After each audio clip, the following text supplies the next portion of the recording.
Nu'man bin Bashir radhiyallahu anhu berkata, saya mendengar Rasulullah sallallahu alaihi wasallam di atas mimbar beliau bersabda, ala innahu lam yabqa minad dunya illa mislu dzubab yamurru fi jawwiha. Allah bi ikhwanikum min ahlil kubur fa inna a'malakum tu'radu alaihim. Artinya, ingatlah sesungguhnya tidak tersisa dari dunia melainkan seperti lalat yang hilir mudik di udaranya. Artinya dunia ini sudah lebih banyak yang telah lalu umurnya daripada yang tersisa. Bahwa dunia ini sudah melewati lebih daripada separuhnya daripada umur dunia. Yang diumpamakan Nabi seperti lalat yang hilir mudik di udaranya. Maka takutlah terhadap Allah. Takutlah terhadap Allah pada saudara-saudaramu dari penghuni kubur. Karena sesungguhnya amal perbuatanmu itu diperlihatkan kepada mereka. Amal perbuatan kita di alam dunia ini diperlihatkan oleh Allah kepada keluarga kita yang di dalam kubur itu. Sehingga mereka apabila melihat amal perbuatan kita dalam dunia ini baik, istabsyaru, mereka gembira. Mereka gembira, mereka berbangga kepada kawan-kawannya yang di alam kubur sana. Biarnya lihat itu amal saudaraku, itu amal anakku baik, lihat itu amal keponakanku bagus. Dia gembira dan berbangga kepada kawan-kawannya daripada ahli kubur. Nah, jika amal perbuatan kita dalam dunia ini jahat, amal perbuatan kita dalam dunia ini maksiat, maka mereka pun sedih di dalam kubur dan mereka pun merasa malu dengan kawan-kawannya min ahli kubur bahwa mereka punya keluarga yang banyak maksiat di atas dunia ini.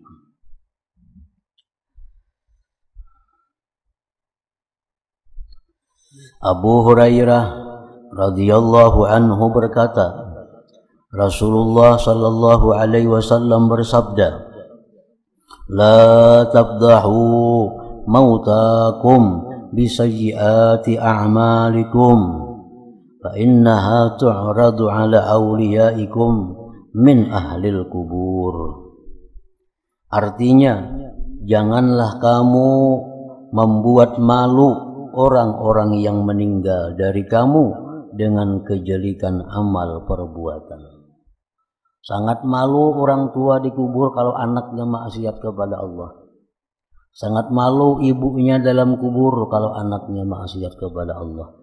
Supan dengan tetangga-tetangga di kubur, supan dengan kawan-kawan di alam arwah sana kalau anak cucunya berbuat maksiat kepada Allah. La tabdahu mautakum bisayyiati amalikum. Jangan kamu membuat malu orang-orang yang meninggal dari kamu dengan kejelikan amal perbuatan. Karena sesungguhnya amal perbuatan itu diperlihatkan kepada kekasih-kekasihmu dari penghuni kubur.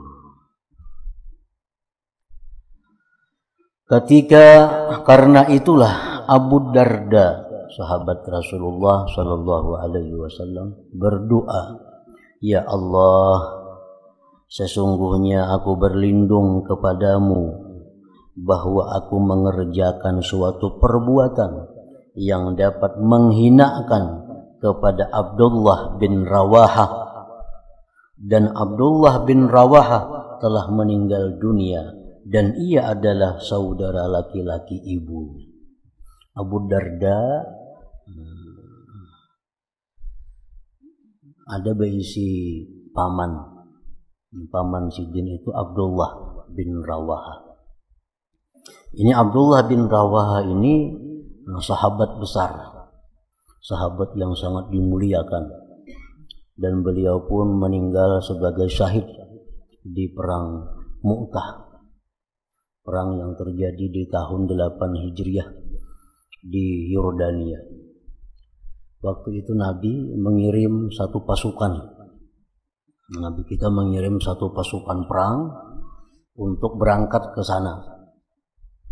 Nabi kita berpesan kepada pasukan perang ini bahwa, ujar Nabi, yang memimpin tentara ini adalah yang pertama Zaid bin Harisah. Ini sahabat yang sangat dicintai Rasulullah, yang punya gelar Hibbu Rasulillah, kekasih Rasulullah. Perang ini, ujar Nabi, dipimpin oleh kekasihku Zaid bin Harisah.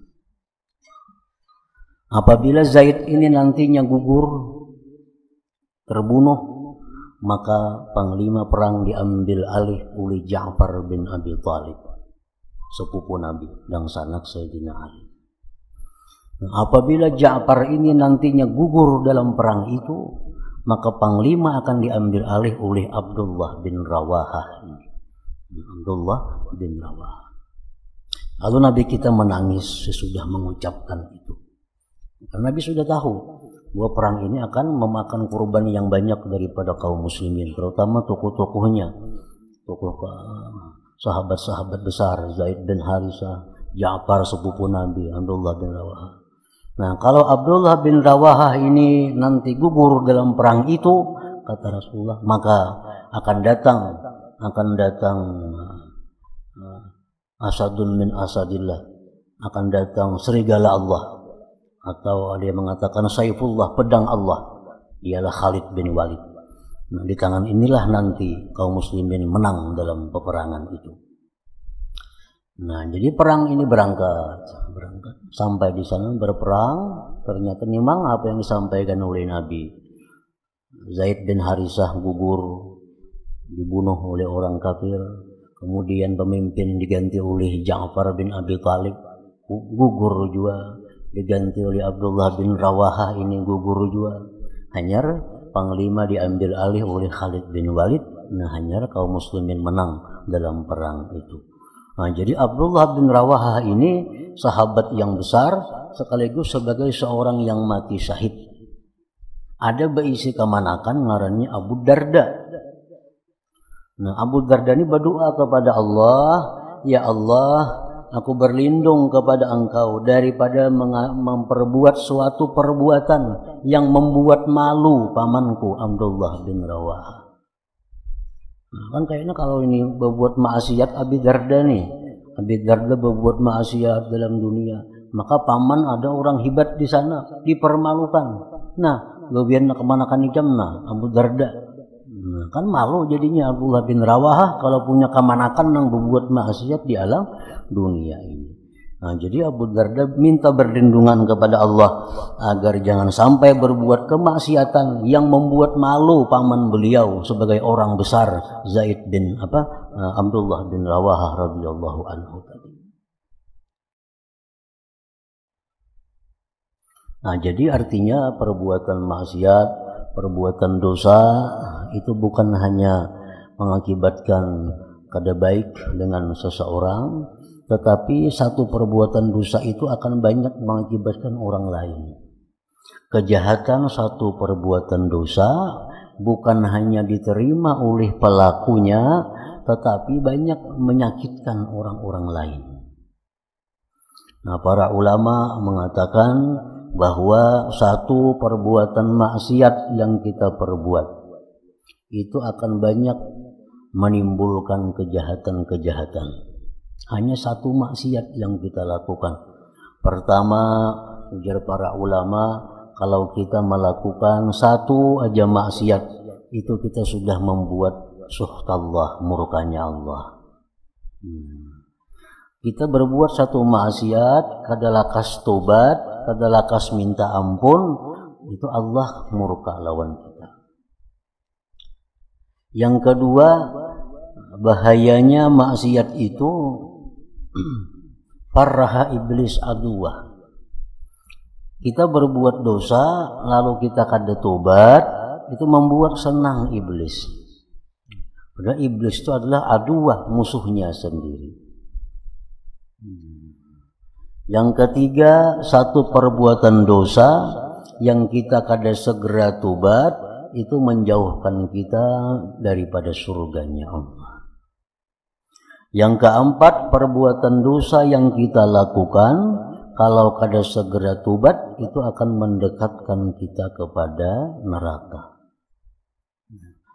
Yang kelima, satu perbuatan dosa kalau kita kada tobat itu menajisi dirinya sendiri, menguturi dirinya sendiri, yang mana dirinya itu dilahirkan dalam keadaan fitrah dan suci. Nah, kita ini suci, lahir bersih karena dosa-dosa kita perbuat, kada kita tobat, akhirnya diri kita menjadi kotor, menjadi najis. Nah, yang keenam, perbuatan dosa yang kita lakukan itu izaul hafazah, menyakiti malaikat-malaikat hafazah yang menjaga kita. Karena setiap manusia itu ada beberapa malaikat yang mengiringinya. Setiap manusia itu ada beberapa malaikat yang disuruh Allah menjaga si manusia ini. Disebut malaikat hafazah. Nah, bila kita berbuat dosa, maka itu menyebabkan bau yang busuk. Kalau perbuatan dosa itu kita kada tobat, itu sebenarnya mengakibatkan bau busuk yang bersangatan. Dan malaikat hafazah itu sangat terganggu dia dalam mengawal kita yang berbuat dosa kada tobat tadi. Nah, yang ketujuh, satu perbuatan dosa yang kita kada tobat itu ahzanan Nabiya sallallahu alaihi wasallam, menyedihkan Nabi. Nabi pun keempat juga sedih karena setiap minggu amal ibadah umat ini dilaporkan kepada Nabi daftarnya. Ini si Fulan bin Fulan, Fulan bin Fulan melakukan kebaikan, maka bersinarlah wajah Nabi. Fulan bin Fulan melakukan maksiat, maka sedihlah Nabi. Nah, jadi maksiat ini kalau kita kada tobat, Nabi pun umpat juga jadi sedih. Jadi kita menyedihkan Nabi, kada menggembirakan Nabi kita. Nah, yang kedelapan, akibat dosa itu apa? Khianatul muslimin. Kita mengkhianati kaum muslimin. Kita berkhianat kepada kaum muslimin. Jadi imam misalnya, namun kita berisi dosa, kita kada tobat jadi imam, maka nang mengikut ini jadi makruh jadinya.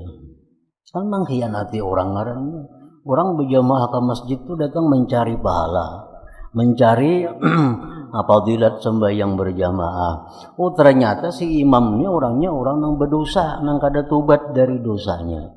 Nah, maka yang hendak dicapai oleh jamaah kaum muslimin itu pahala jadi makruh. Kita makruh mengikut imam yang kita ketahui kefasikannya. Nah, jadi saksi nikah umpamanya, saksi nikah mesti orang yang adil. Ini orang berbuat dosa, kada tobat-tobat dari dosa. Jadi saksi nikah orang terganggu kesahannya. Jadi khianat kepada kaum muslimin. Nah, lagi yang kedelapan,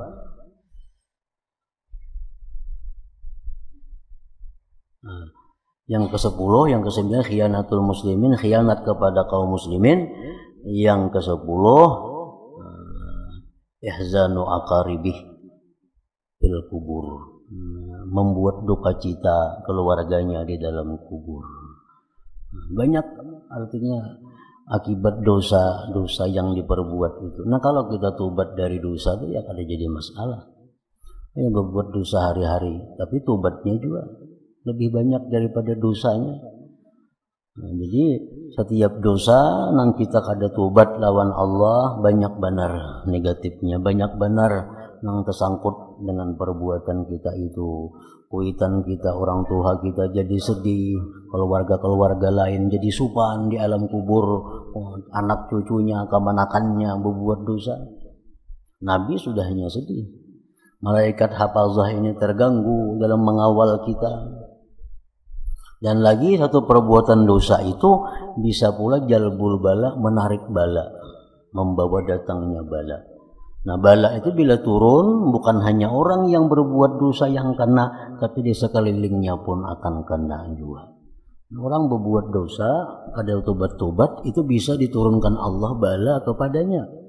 Bila bala itu turun, al bala idza nazala amma.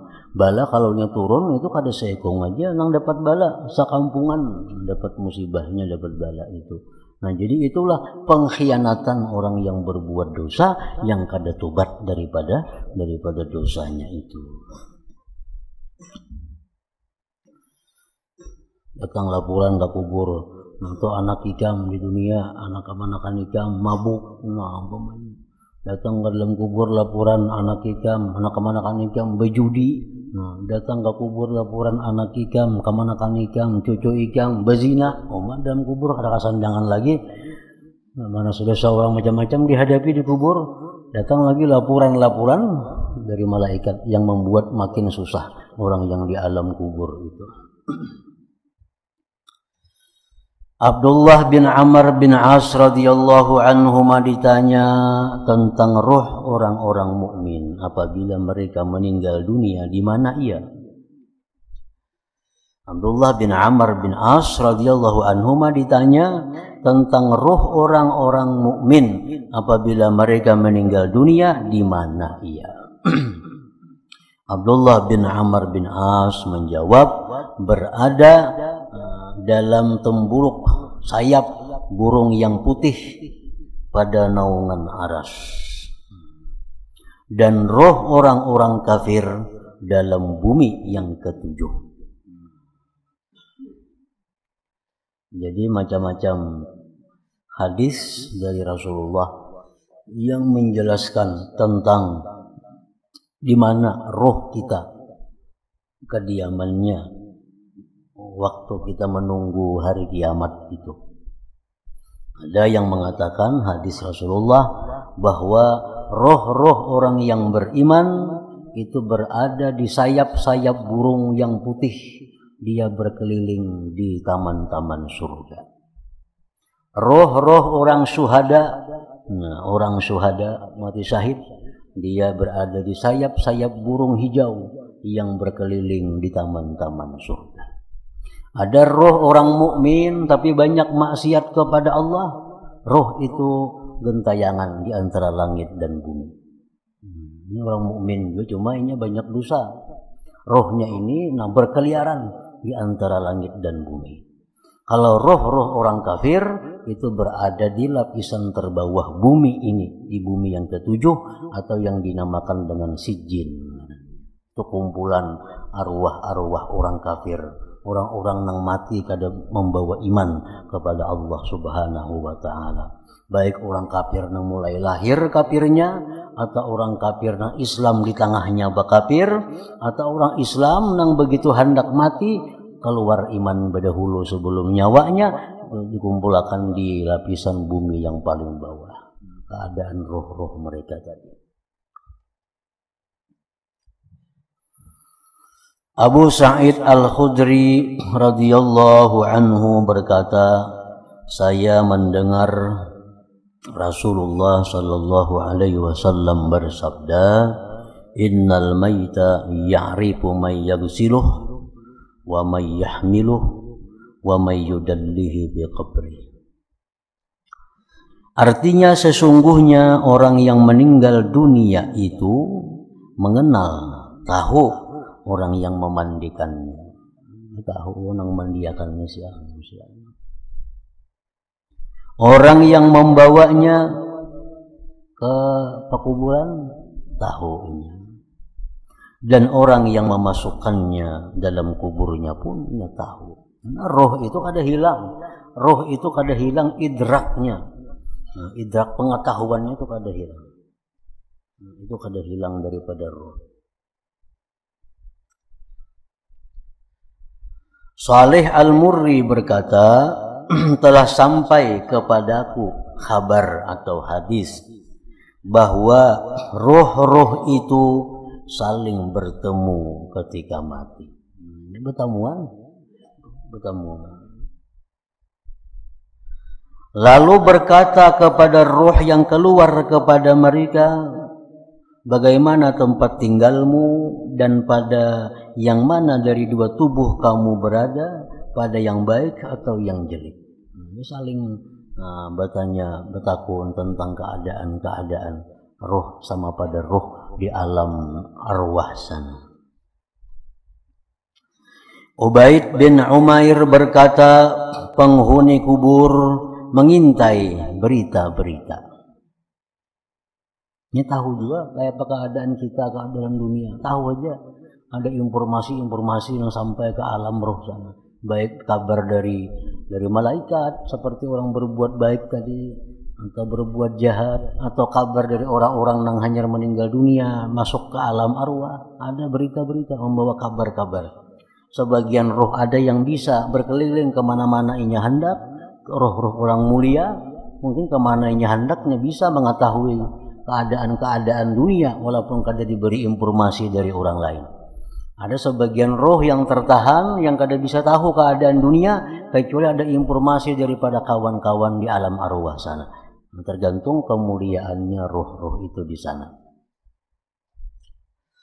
Penghuni kubur mengintai berita-berita. Lalu apabila orang yang mati datang kepada mereka, maka mereka bertanya, apa yang diperbuat si fulan? Ini roh-roh yang kada bisa hendak kemana-mana, yang kada diberi keistimewaan untuk menghendaki kemana inya menuju. Ini menunggu kabar, menunggu ada berita hanyar tahu. Ada orang yang hanyar mati dikuburakan. Nah, bertanya, apa yang diperbuat si fulan? Nah, si fulan itu apa ini gawiannya? Masihkah berdagang, masihkah menure? Bertakun lawan yang hanyar datang nih.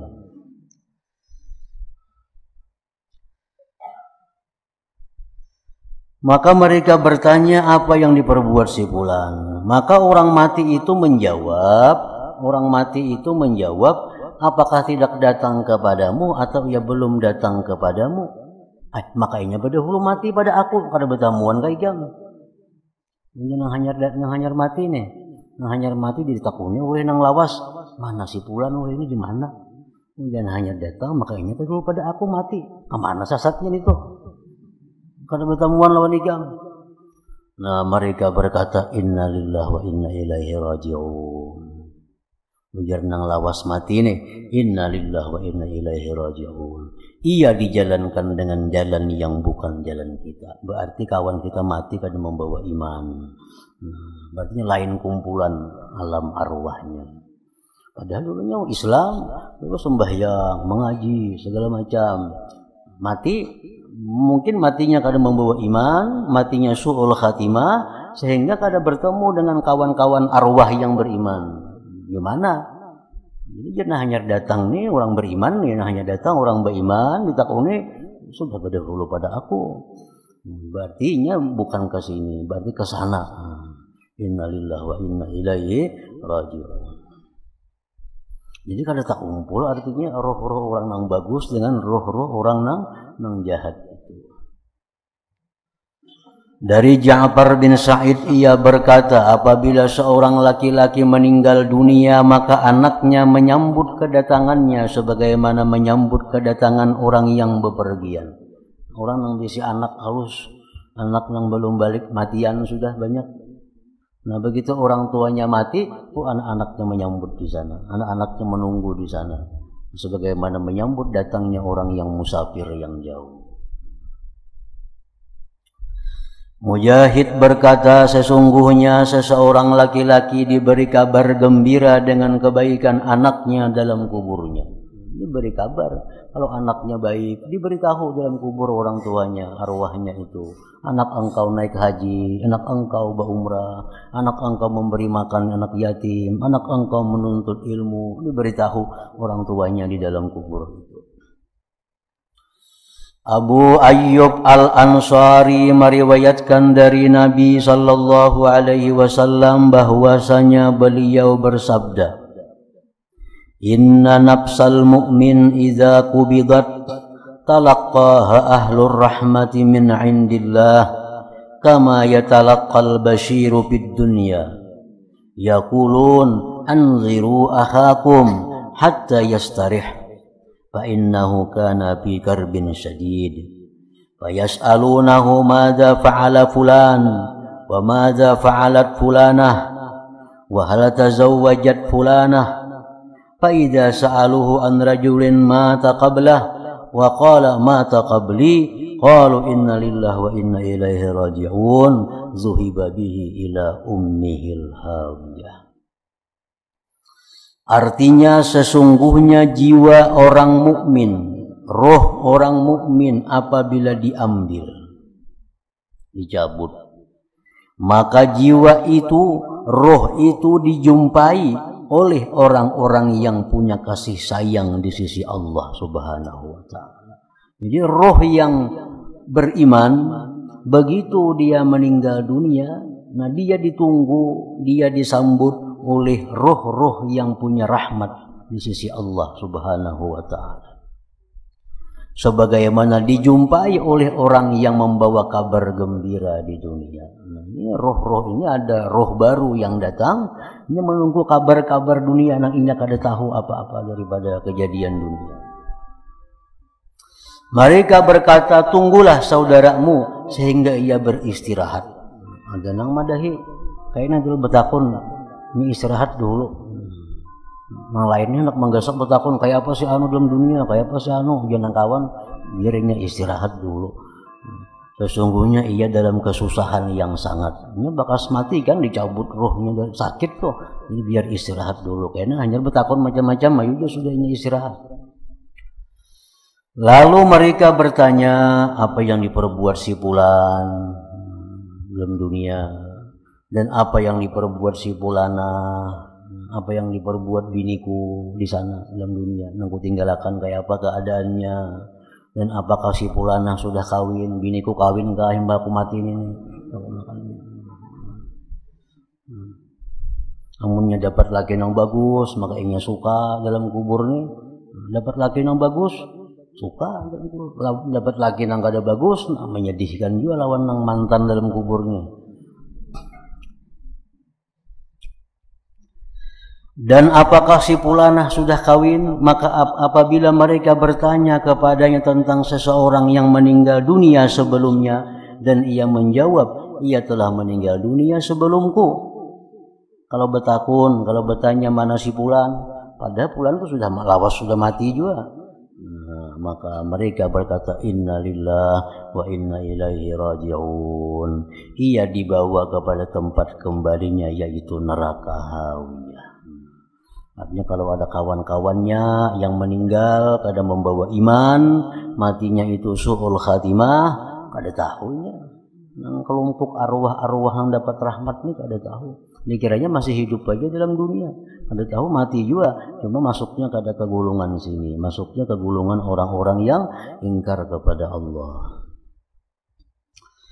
Penjelasan tentang perkataan kubur kepada orang yang telah meninggal dunia. Kubur yang kita tempati itu dia ada berkata-kata. Kubur ini bisa berkata-kata. Seluruh makhluk Allah itu sebenarnya bisa berkata-kata. Banyak mukjizat-mukjizat Nabi yang menampakkan demikian. Ada pohon yang datang kepada Nabi mengucap 2 kalimat syahadat. Kubur ini pun termasuk demikian. Kubur ini bisa berkata-kata kalau Allah menghendaki. Kubur itu bisa berkata-kata. Perkataan orang-orang yang meninggal dunia itu ada kalanya dengan lisanul maqal, lisan ucapan, atau dengan lisanul hal, lisan keadaan. Yang ia lisan keadaan lebih fasih pada memberi paham kepada orang-orang yang meninggal dunia daripada lisanul maqal pada memberi paham kepada orang-orang yang hidup. Nah, kita bisa mengantar jenazah ke kubur. Nah, kita lihat jenazah dimasukkan ke kubur, kemudian ditutupi. Nah, itu sebenarnya lisanul hal. Itu lisanul hal. Artinya keadaannya itu berbicara. Cuma kita kadang-kadang menangkap. kita hanya biasa menangkap lisanul maqal, kita hanya bisa menangkap pembicaraan mulut. Padahal kubur itu walaupun dia kada berkata-kata nang didengar oleh telinga, tetapi keadaan si kubur itu sudah berbicara kepada kita. Apa bicara kubur kepada kita nang hadir nih? Nah, cuma kita kadang mendengar lisan telinga kita, tapi si kuburnya berbicara dengan halnya, dengan keadaannya. Apa aja kubur? Nah, lihat, ini kawan ikam, sekarang masuk ke tempatku. Membawa apa adanya? Ada kamu bawa kendaraan, ada kamu bawa gelang jam, ada kamu bawa cincin, ada kamu bawa perhiasan, ada kamu bawa rumah, ada kamu ada. Hanya dibawanya kain kafan. Setelah ini dia akan dikubur sendirian, gelap gulita. Nah, itu sebenarnya kubur itu berbicara kepada kita nang hadir, tapi dengan halnya bicara, bukan dengan tutur katanya. Sebenarnya lisan hal itu lebih fasih daripada kata-kata kalau kita mengerti, kalau kita paham.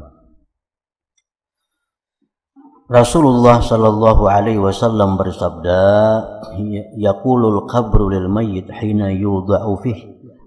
Kubur itu berkata, waihak ya bna Adam ma gharraka bi. Alam ta'lam anni baitul fitnah wa baitul zulmah wa baitul wahdah wa baitul jud. Ma gharraka bi idh kunta tamurru bi fazzaza. Fa in kana muslihan ajaba anhu mujibul qabri. Fa yaqul ara'aita in kana ya'muru bil ma'ruf wa yanha 'anil munkar.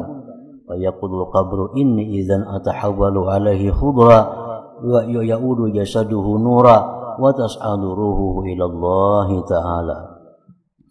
Artinya Rasulullah bersabda, kubur berkata kepada orang yang meninggal dunia ketika ia diletakkan di dalam kubur itu. Belum lagi datang munkar nakir, nah kuburnya sudah membisiki kepada si mayit ini. Ujar kubur apa? Celaka engkau wahai anak Adam. Apa yang menipumu terhadapku? Apa yang menipumu terhadapku? Apakah kamu tidak mengetahui bahwa aku adalah rumah fitnah, rumah kegelapan, rumah sendirian, dan rumah ulat? Apa yang menipumu terhadapku ketika kamu melewatiku dengan maju mundur lalu lalang? Apakah engkau tidak mengambil iktibar denganku? Maksudnya kubur. Nah, jika si mayit ini orang yang berbuat baik, maka ia dijawabkan oleh penjawab kubur. Jika mayit ini orang baik, nah maka ia berkata, ada yang menjawab. Bagaimana pendapatmu jika ia menyuruh berbuat kebaikan dan melarang berbuat yang munkar? Wahai kubur, ini orang-orang baik. Ini mayit-mayit yang baik. Maka kubur menjawab, apabila demikian sesungguhnya saya berubah menjadi hijau atasnya dan tubuhnya kembali bercahaya dan rohnya naik kepada Allah Subhanahu wa ta'ala. Berkata Imam Al-Ghazali rahimahullah, yang artinya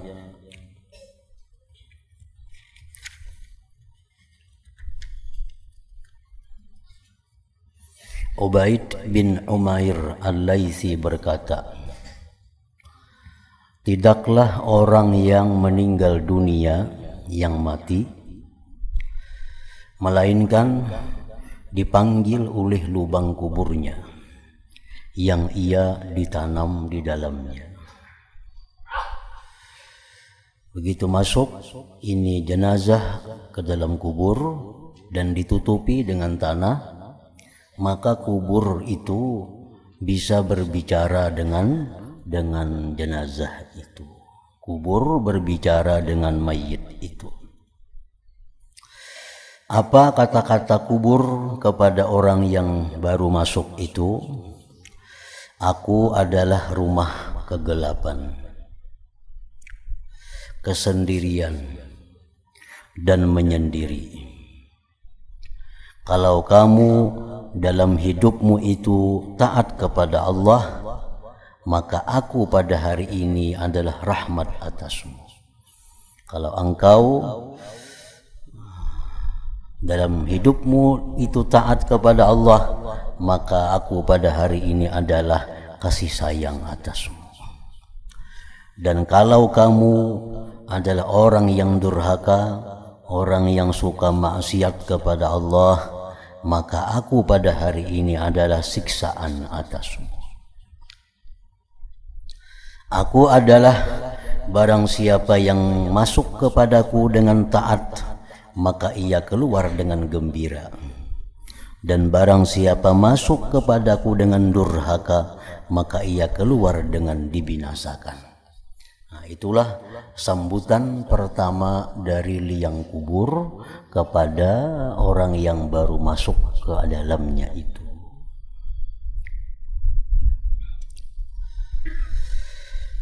Muhammad bin Sabih berkata, telah sampai kepada kami kabar, artinya bahwa seseorang apabila diletakkan dalam kuburnya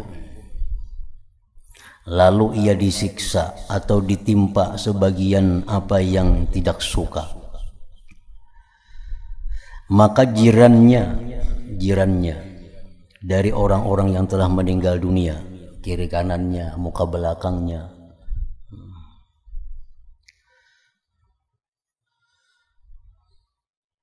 memanggilnya, wahai orang yang terbelakang di dunia sesudah saudara-saudaranya dan jiran-jirannya.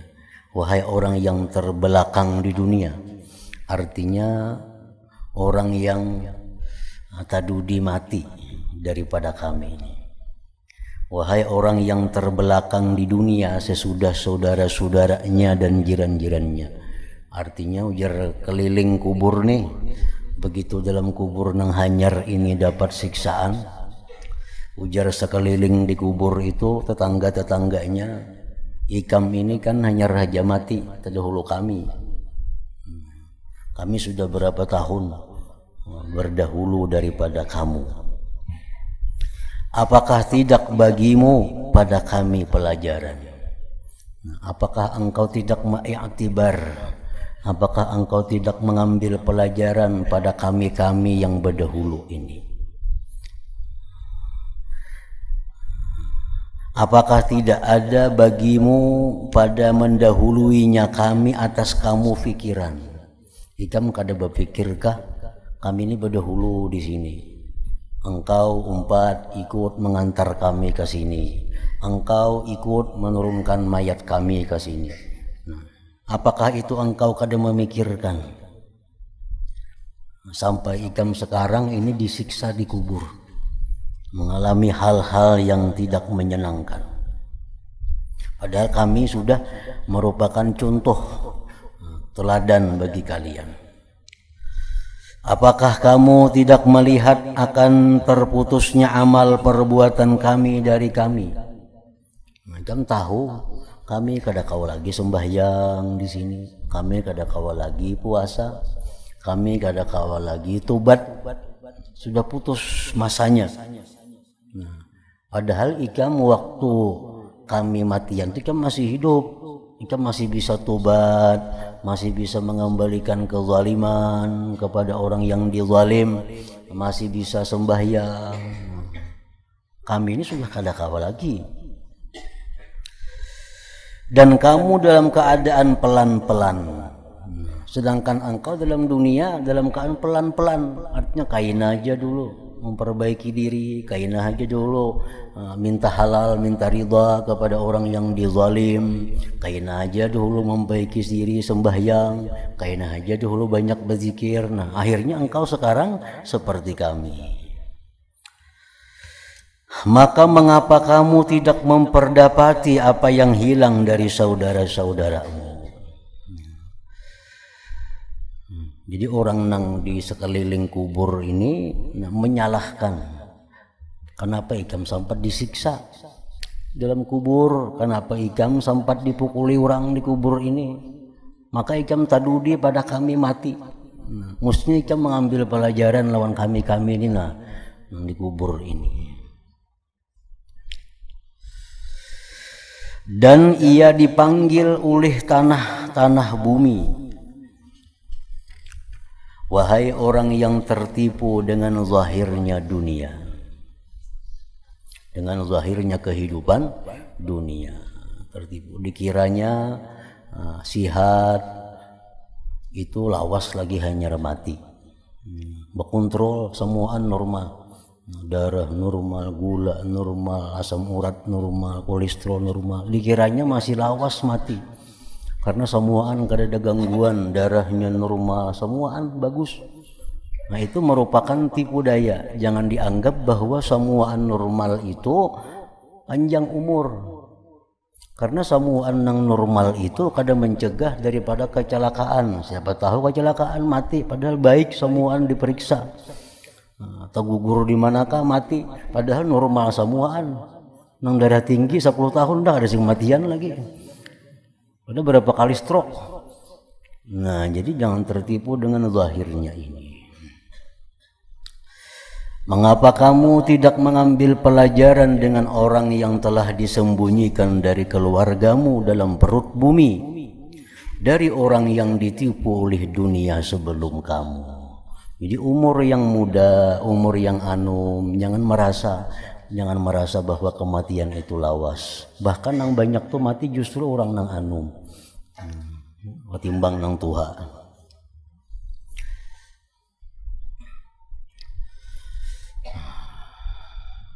Yang ditipu oleh dunia sebelum kamu, kemudian mendahului denganmu oleh ajalnya ke kubur, dan kamu melihat dia dibawa serta digutung, ditanggung oleh kekasih-kekasihnya ke tempat yang tidak boleh tidak daripadanya. Nah, mestinya engkau menjadikan itu pelajaran, menjadikan itu pedoman. Jangan sampai tertipu dengan keadaan duniawi ini. Yazid Ar-Raqasi berkata, telah sampai kepadaku kabar bahwa orang yang meninggal dunia apabila diletakkan dalam kuburnya, maka amal-amal perbuatannya mengepungnya. Kemudian mentakdirkan amal-amal itu berbicara lalu berkata, wahai hamba yang menyendiri dalam lubang kuburnya, terputuslah dari para kekasih dan para keluarga.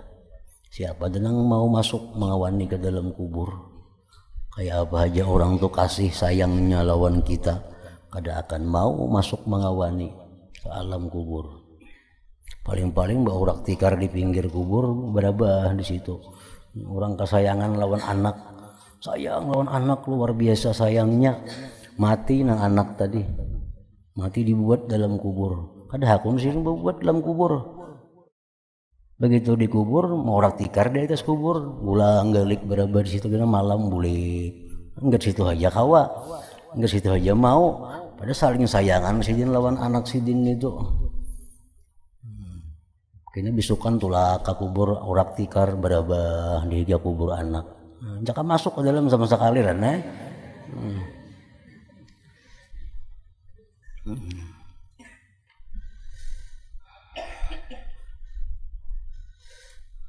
Terputuslah dari para kekasih dan para keluarga, maka tidak ada yang menjinakkan bagimu pada hari ini di sisi kami selain amal ibadah kebaikan.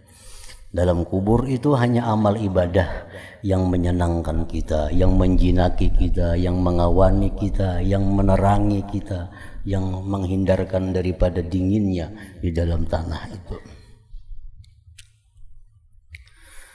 Ka'ab berkata, apabila seorang hamba yang saleh diletakkan dalam kuburnya, maka ia dikepung oleh amal-amal perbuatannya yang saleh, yaitu salat, puasa, haji, jihad, dan sedekah, serta amalan-amalan baik lainnya. Datangan amal-amal baik itu datangan dalam bentuk sebaik-baik orang, dalam bentuk seharum-harum bau-bauan.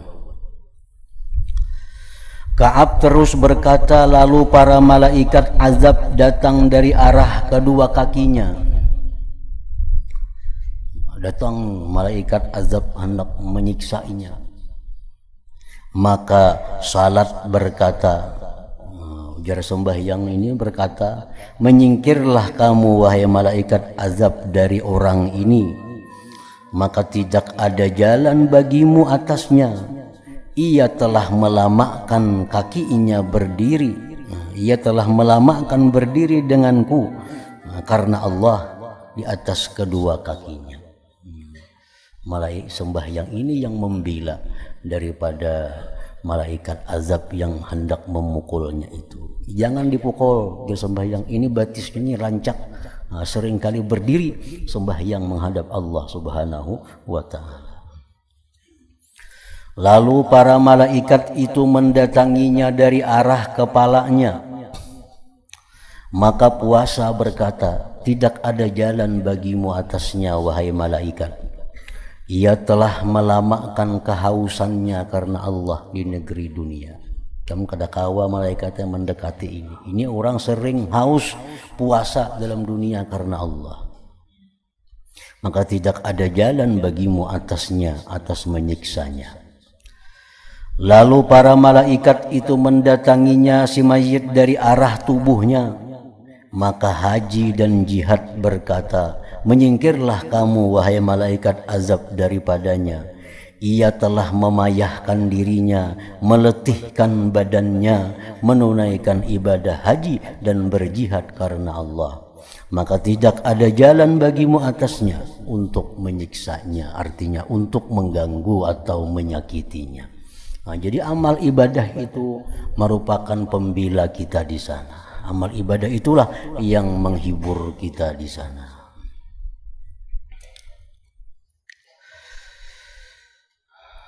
Ka'ab terus berkata, lalu para malaikat itu mendatangi dari arah kedua tangannya. Maka sedekah yang muncul, sedekah yang berkata, tahanlah dari temanmu, jangan ganggu ini orang. Maka banyak sedekah yang keluar dari kedua tangan itu, sehingga jatuh di tangan Allah Ta'ala karena mengharapkan keridhaannya. Maka tidak ada jalan bagimu atasnya, atas mengganggu, menyakiti mayit ini. Ka'ab terus berkata, maka dikatakan kepadanya, bergembiralah kamu wahai mayit, bergembiralah kamu, baik dalam keadaan hidup dan dalam keadaan mati. Engkau orang yang baik waktu masih hidup, dan engkau pun baik sesudah dalam keadaan mati ini. Ka'ab terus berkata, dan para malaikat rahmat mendatanginya, lalu membentangkan tempat tidur baginya dalam kuburnya sepanjang pandangannya. Dan didatangkanlah lampu dari surga, maka ia memperoleh cahaya dari cahayanya sampai ia dibangkitkan oleh Allah Ta'ala dari kuburnya. Nah, maka kubur yang seperti ini yang disebut dengan Raudhatun min Riyadil Jannah. Kubur seperti inilah yang disebut Nabi sebagai Raudhah, satu taman, min Riyadil Jannah, dari taman-taman surga. Nah, karena kuburnya ada hubungan langsung menuju kepada surganya Allah. Abdullah bin Ubaid bin Umair berkata tentang jenazah, telah sampai kepadaku kabar bahwa Rasulullah sallallahu alaihi wasallam telah bersabda, innal mayyita yaq'udu wa huwa yasma'u khatwa musayyi'ih fala yukallimuhu syai'un illa qabruh wa yaqul wayhak ibn Adam alaysa qad huzzirtani wa huzzirta dhiki wa nasni wa hauli wa dudi famaza a'adatta li. Artinya, sesungguhnya orang yang meninggal dunia itu duduk. Begitu dia ditutupi dengan tanah, begitu diduduki dengan tanah, inya pun duduk. Kalau kita bertakun maka ya apa duduk, maka kalau kau duduk tabala itu rendah. Nah, orang yang sudah masuk ke dalam kubur itu, begitu ditutupi dengan tanah sudah rapi, itu lain disebut alam dunia. Itu bukan alam dunia lagi. Itu sudah masuk ke alam barzakh ngarannya.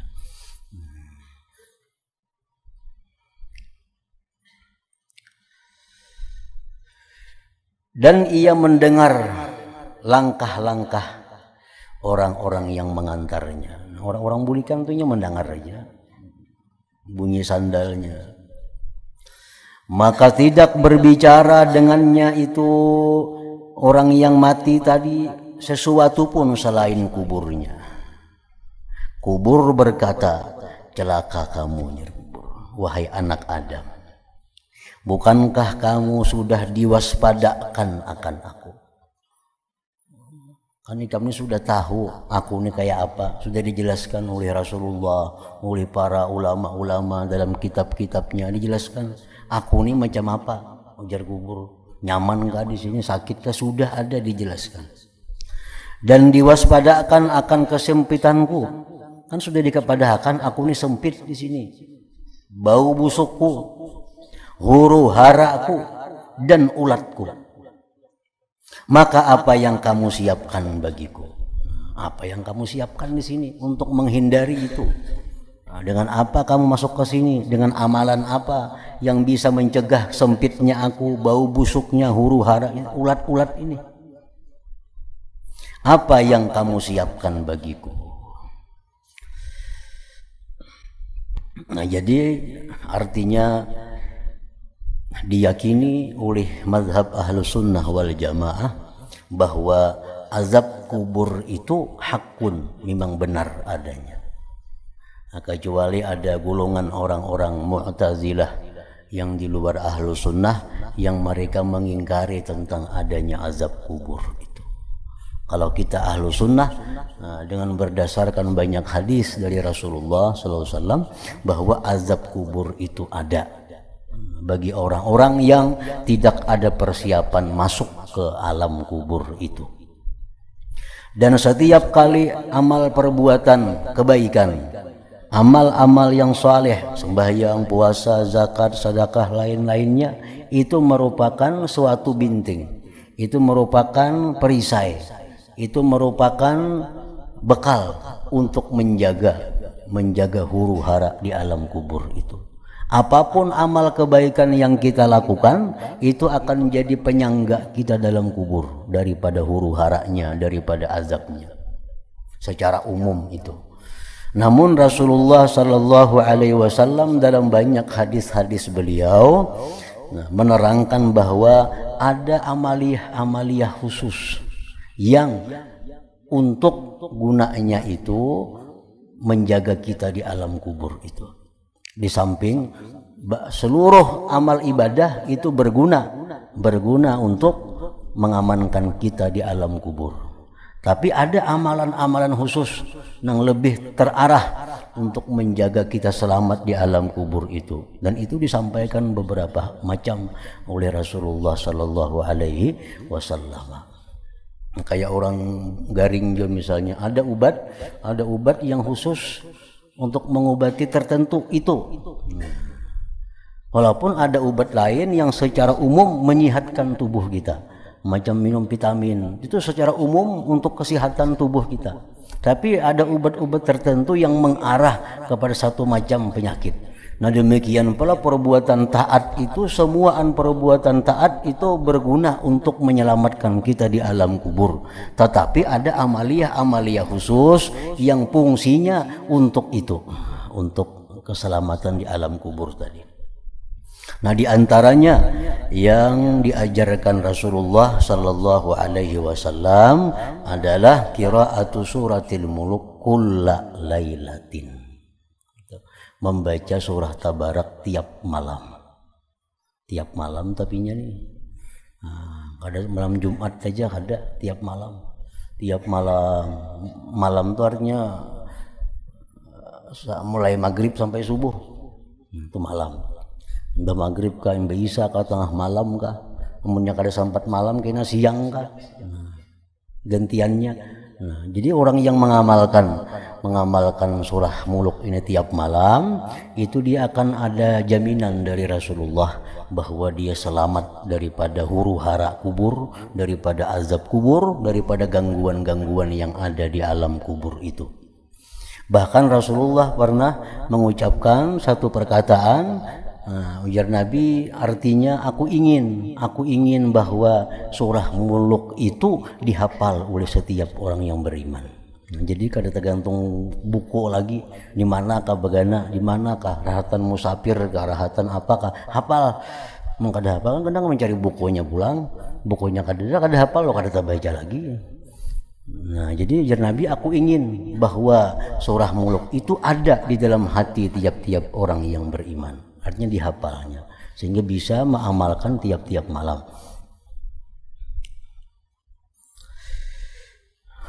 Nah, di antaranya lagi Rasulullah SAW menyatakan bahwa amaliyah yang menyelamatkan orang dari huru hara kubur itu adalah al-mautu fi sabilillah.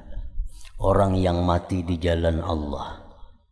Orang yang mati di jalan Allah. Al-mautu fi sabilillah. Orang yang mati di jalan Allah. Fi sabilillah. Itu umum artinya. Termasuk orang yang mati gugur sebagai syuhada, syahid. Nah, itu orang mati di jalan Allah. Orang yang menuntut ilmu itu orang yang berjalan di jalan Allah. Berangkat menuntut ilmu, mati. Nah, itu mati fi sabilillah. Nah, orang ini dapat jaminan juga dia selamat dari huru hara kubur.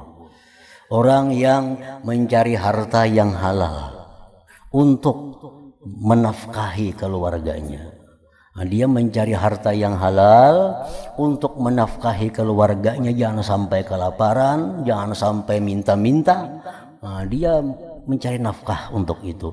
Nah, perjalanan mencari nafkah untuk yang demikian disebut dengan fisabilillah juga. Karena dulu ada di zaman Rasulullah orang yang sibuk mencari harta. Ada sahabat Nabi berkata, kasihannya itu pina sibuk benar mencari harta, jaka mengaji, jaka menuntut ilmu. Nah, ujar Nabi mengatakan bahwa orang yang mencari harta itu kada samuaan kada baik. Orang mencari harta itu kada samuaan jahat kada. Orang tuh kalau mencari harta untuk menafkahi keluarganya, jangan sampai kelaparan, jangan sampai minta-minta. Nah, maka orang itu fisabilillah di jalan Allah. Lain halnya kalau orang mencari harta hanya menambah harta yang ada, memperbanyak harta yang ada, itu fisabilis syaitan, itu di jalan syaitan. Nah, jadi orang mencari harta itu kada selalu kada baik, kada selalu jahat.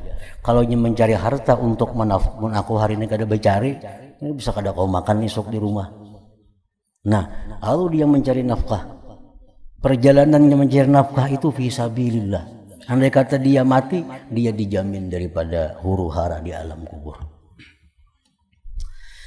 Yang ketiga, antara lain yang memang khusus untuk keselamatan azab kubur itu mengekali doa sebelum salam sembahyang. Allahumma inni a'udzubika min azabil qabri wa min azabin nari wa min fitnatil mahya wal mamati wa min fitnatil masihid dajjal. Nah, itu amin fitnati masihid dajjal, itu dikekalinya tiap sembahyang. Nah, itu pun orang yang mengekali doa itu akan diselamatkan dari azab kubur. Memang doa itu sunat dibaca sesudah kita tasyahud, sudah habis salawat. Nah, hanya baca doa itu sunat. Tapi Rasulullah pernah mengatakan bahwa orang yang ketinggalan itu bahasa sembahyang ya Nabi. Ini kenapakah salam tertinggal doa itu disuruh Nabi bahasa? Nah, artinya apa? Begitu pentingnya doa itu dibaca sebelum salam sembahyang. Allahumma inni a'udzubika min azabil qabri, ya Allah aku berlindung dengan Engkau dari azab kubur. Nah, wa min azabin nar, dari azab neraka. Wa min fitnatil mahya, dari fitnah kehidupan. dari su'ul khatimah artinya. Wa min fitnatil mamat, daripada fitnah kematian, artinya kada kau menjawab munkar nakir. Wa min fitnati masihid dajjal, dan dari fitnah dajjal. Itu doa diajarkan langsung oleh Rasulullah, dan beliau sangat menekankan agar doa itu selalu dibaca sebelum salam daripada sembahyang. Nah, kemudian lagi yang khusus untuk keselamatan dalam kubur itu al-ibti'ad anil namimah wal ghibah, menjauhkan diri daripada menggunjing orang, daripada menganjur atar kabar berita. Nah, menjauhi itu termasuk keselamatan. Istibra'ul baul, orang yang qadha hajat itu bujur-bujur bersih, itu pun termasuk yang menyelamatkan juga di alam kubur. Ada hadisnya itu bahwa Rasulullah dengan sahabat beliau lewat di satu pekuburan. Lalu beliau menunjuk ke sebuah kubur. Ujar Nabi, kubur ini orangnya sedang diazab. Nabi kita tahu. Orang dalam kubur ini, jar Nabi, sedang diazab nih. Padahal jar Nabi, dia itu diazab bukan masalah yang besar sebenarnya. Artinya masalah yang mudah untuk dihindari. Kenapa? Dia sahabat. Ujar Nabi, orang ini bakamih pembarang bakamih, artinya bakamih menu berdiri ngasana kamari perancingannya atau bebasuh kada biris. Nah, ini orang akhirnya azab kubur. Yang satunya lagi, orang ini suka anjur atar, ada kabar sini bawakan ke sana, ada kabar sana bawa pulang ke sini, bulang-bulik membawa kabar berita. Padahal menjauhi itu bukan hal yang sulit, bukan hal sulit menjauhi perkara itu. Nah, jadi jar Nabi, tidaklah diazab ini orang di kubur ini bukan daripada perkara besar, pengalih dihindari kada. Sebenarnya kada sulit menghindari itu. Nah, al-mautu lailatal jum'ah wa yaumah, mati hari Jumat atau malam Jumat. Nah, ini kada kawa diamalkan, urusan Allah Ta'ala ini. Orang mati hari Jumat, mati malam Jumat, paling-paling kita bisa berdoa benar aja supaya mati itu hari Jumat atau malam Jumat. Itu pun diamankan juga dari azab kubur, daripada fitnah kubur. Disebutkan lagi orang yang meninggal dunia karena sakit perut, sakit kepala kada masuk, sakit dada kada masuk. Tapi kalau sakit perut, nah ini ada kelebihannya. Kalau orang mati karena sakit perut, kesakitan parut, nah begulu-gulung, matinya, nah itu ini orang dijamin selamat daripada azab kubur. Jar Nabi, man qatalahu batnuh lam yu'azzab fi qabri. Orang yang mati sakit parut itu tidak diazab di alam kuburnya. Nah, sudah berdahulu dikirim sakitnya, sakit parut itu. Nah, selanjutnya lagi Rasulullah mengajarkan amaliyah khusus untuk menyelamatkan dari azab kubur, huru-hara kubur itu al-murabatah fi sabilillah, menjaga di jalan Allah. Menjaga artinya negeri kita ini atau kampung kita ini berbatasan dengan kampung orang kafir. Kalau kada dijaga ini, bisa-bisa kita malam kita diserangnya oleh orang kafir itu. Nah, maka kita malam berjaga di pos itu, pos perbatasan antara negeri Islam dengan negeri kafir. Lalunya malam berjaga. Nah, orang yang pernah hidup dalam dunia ini, pernah satu kali dia melakukan itu, dia diselamatkan dari azab kubur. Ini taruhannya nyawa juga nih, menjaga malam, jaga di pos.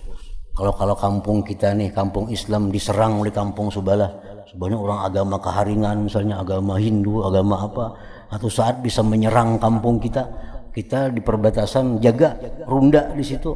Nah, semalaman di situ kita pernah karena Allah lillahi taala, artinya nah itu dapat jaminan dari Rasulullah SAW bahwa diselamatkan daripada azab kubur. Nah, banyak macam-macam Rasulullah secara khusus memberikan petunjuk kepada kita tentang ibadah-ibadah yang bila kita lakukan itu kita akan dijamin selamat daripada fitnah dan azab kubur. Nah, walaupun secara umum artinya setiap perbuatan kebaikan itu akan membuat kita aman daripada azab kubur secara umum itu. Tapi untuk penekanannya ada ibadah-ibadah khusus supaya lebih terarah untuk menjaga itu.